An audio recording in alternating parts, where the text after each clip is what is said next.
as a district, we have been very concerned about the rate of spread of of hepatitis B, and also the manner in which people have not handled that issue properly.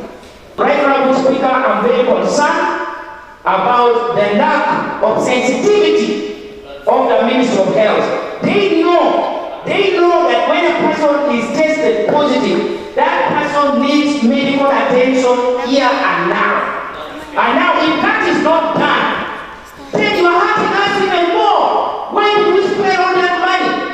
The previous year, we raised the budget from 5 billion to 10. Just this current budget, we raised the budget to 11 billion.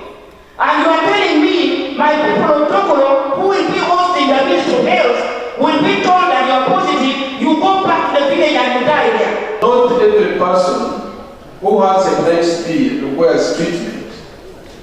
Actually, it's a small proportion that eventually requires treatment. I think what the members are raising, and is true, is the ability to assess who needs treatment after testing, and also the cost of the assessment. Yeah, I think what was planned required 41 billion to cater for certain districts of Teso, Acholi, Lambo, Karamoja, and West Nile. Nsaba nti omulimu gwa Minister of Health omwangu nnyo era ogusinga nga baga nti okugoma kukira okuwonya.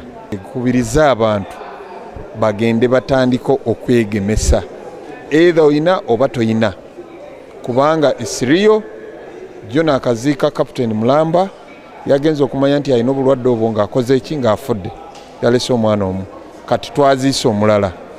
Ekitegeeza nti obulwadde buno buli rampant. Ate ekibi ky'obulwadde buno buli contagious oba bukwata mangu.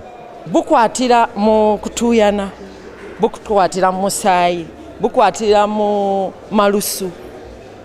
Toilet zino ze tusharinga actually. Buno obulwadde tebuswaza naye ate bubi nnyo. Bukyali mambuka naye wano nabuulira mu Kampala mu malwaliro awo mu Kisenyi. Gavumenti ekyali na obunafu bungi mu kintu ekye bayita obuweereza obw'ensonga ebikwata ku by'obulamu.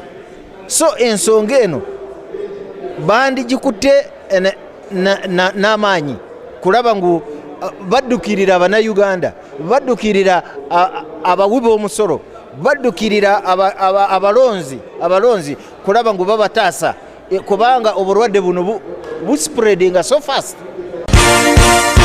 This is Kingdom TV.